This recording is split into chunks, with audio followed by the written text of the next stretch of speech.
All right, going into the weekend, what are you expecting to happen? Where can we put? I'm on a heater right now. I would like to let you know, Mr. Lombardi, I am on a heater right now, and I hope to continue to do so with your picks for the weekend, your locks for the weekend. Ladies and gentlemen, the big brain, Michael Lombardi, with this weekend's who we should be putting all of our money and our mortgages on, please, and go. Well, look, I'm 33 and 18 and 1. I mean, not no big deal, right? So, we're covering that boy 33, good. 18 and 1. That boy good. Yeah. Is that good? I don't know. I mean, I'll take that. Yeah.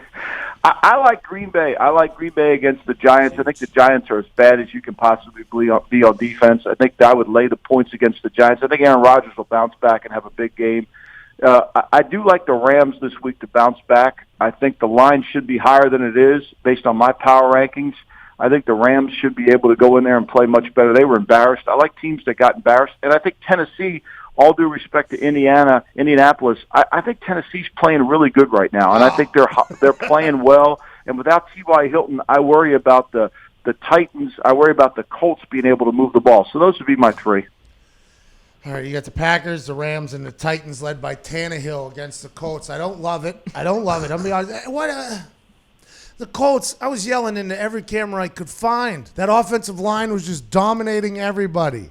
Now, granted, the ball was out last week against the Texans. Everybody knows that except for the Alberto Riveron gang. But aside from that, it does feel as if this is a new Colts team. You really don't think that they can bounce back against the Titans? That means this season's about done if they lose to the Titans this weekend. I think that the Titans are really peaking at the right time, and as we get into December, I mean, look, this Tannehill kid has made a real difference for their offense. They're physical; they can run the football, and we know this about the Colts. If they play over 30 minutes, like the Cowboys, they get worn down on defense. The Cowboys played 33 minutes yesterday at defense; they have no chance. They're now 5-18 in games when they play over 30 minutes of defense, and that's kind of a little bit like the Colts. Why is that? Is that because of conditioning or their style of defense or what? Their style of defense, they're too small. They can't hang in there. They that's good for a 12-round fight. It's not good for a 15-round fight. And they have to rely on their movement, their quickness. And if you get them to have to play toe-to-toe, and I think what the Titans have been able to do is run the football, and then they've been able to make plays in the passing game with their receivers. Look, I haven't been in love with the Titans all year, but since Tannehill comes in, their numbers have dramatically changed. They're averaging over a 1 yard more yards per attempt down the field. They're really good, and I think that when you break them down, I think you like what they're doing, and I like teams that are playing their best. Like, I love Tampa this week. I really do love Tampa. But the problem is I never feel good about betting James because I'm not sure he knows what color jerseys we're wearing each week. There's like 4 teams in the AFC that are 6-5 right now. Steelers, Titans, Colts. Raiders. I think those are the 4 right there. Titans are still in playoff contention, by the way, which is wild to me because they were not to be talked about at all this season until Tannehill has really turned them around. Mr. Vrabel, Coach Vrabel said on Bussin' with the Boys, he would cut off his penis for another Super Bowl.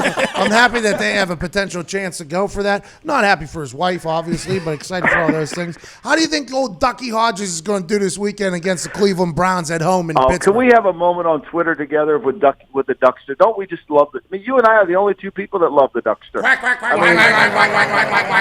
mean, the Duckster. I mean, I really would recommend the Steelers as well because I think Mike Tomlin's got the boys ready to go this week. I think that there's a revenge factor, and I think there's no one better than Mike Tomlin in terms of getting them motivated and getting them ready to play. And I think the Duckster, man, I think he gives them a much better chance. Mason Rudolph's like that typical 7-on-7 quarterback. Got to check the runners at first and third before he throws it to the plate. I mean, he's too slow to play. It's the worst. I think that the Duckster lets it go. He spins it now, and I like that. And I think with the Browns not having Garrett Rushing, Olivier Vernon, whether he plays or not, I think they'll move the ball on the Brownies.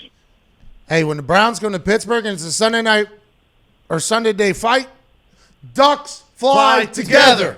When you're making your second start and it's against your biggest rival, Ducks fly together.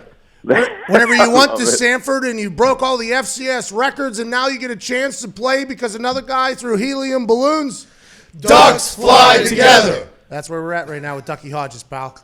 That's where we're at. All right, Mr. Lombardi. I can't thank you enough. I hope you. I can't thank you enough, Pat. We'll be rooting for I'm going to get a Duckster shirt. I'll be wearing it on Sunday. Don't worry. Hey, speaking of 20% off the entire store.patmcafeeshow.com and our Thanksgiving thank you sale. It'll continue through Tuesday. Ducks Fly Together shirt, hot off the press. Dick is wearing one now. Ladies and gentlemen, he was a GM. He was a long snapper for Hofstra way back in the day. Coach for the Patriots a little bit. Ladies and gentlemen, Michael Lombardi. Thank you, buddy. Thank you, Pat. Bye-bye.